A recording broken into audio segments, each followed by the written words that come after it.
Israel ಮತ್ತು ಇರಾನ್ನ ಮಧ್ಯೆ ಮತ್ತೆ ಯುದ್ಧ ಶುರುವಾಗಿದೆ.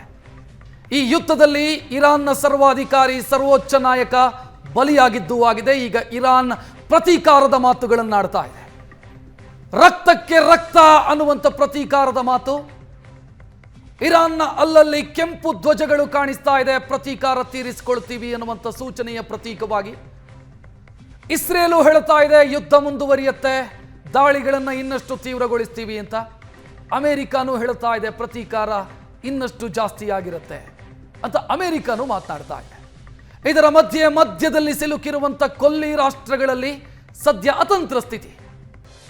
ಕೊಲ್ಲಿ ರಾಷ್ಟ್ರಗಳಲ್ಲಿ ಅನ್ರೆಸ್ಟ್ ಕ್ರಿಯೇಟ್ ಆಯಿತು ಅಂತಂದ್ರೆ ಅದರ ನೇರ ಪರಿಣಾಮ ಭಾರತದ ಮೇಲಾಗುತ್ತೆ. ಭಾರತ ಮತ್ತು ಮಧ್ಯಪ್ರಾಚ್ಯದ ಮಧ್ಯೆ ಆ ರೀತಿಯ ಒಂದು ಸಂಬಂಧ ಇದೆ.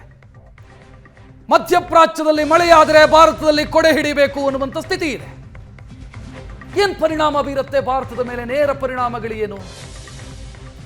ಯುದ್ಧ ಮುಂದುವರಿದ್ರೆ, ದೀರ್ಘಕಾಲಕ್ಕೆ ಮುಂದುವರಿದ್ರೆ ಪರಿಸ್ಥಿತಿ ಏನಾಗುತ್ತೆ? ಕ್ರೂಡ್ ಆಯಿಲ್ಗಷ್ಟೇ ಸೀಮಿತವಾಗಿ ಉಳಿದಿಲ್ಲ ಇದು. ಅದರ ಆಚೆಗೂ ಕೂಡ ದೊಡ್ಡ ಪ್ರಮಾಣದ ಪರಿಣಾಮಗಳು ಬೀರೋದಕ್ಕಿದೆ.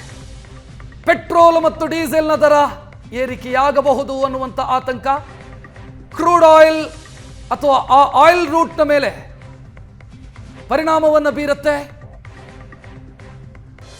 ಗ್ಲೋಬಲ್ ಎಕಾನಮಿ, ಜಾಗತಿಕ ಆರ್ಥಿಕತೆಯ ಮೇಲೂ ಕೂಡ ಈ ಯುದ್ಧ ದುಷ್ಪರಿಣಾಮವನ್ನು ಬೀರೋದು ಖಚಿತ. ಅದರ ಮುನ್ಸೂಚನೆ ಈಗಾಗಲೇ ಕಾಣ್ತಾ ಇದೆ.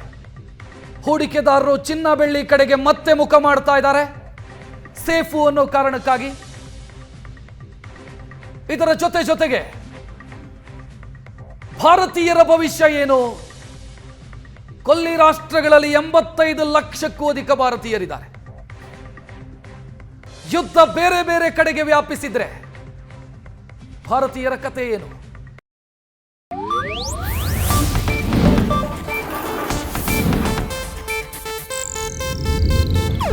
ಇದು ಏಷ್ಯಾನೆಟ್ ನ್ಯೂಸ್ ನೆಟ್ವರ್ಕ್ ಪ್ರಸ್ತುತಿ.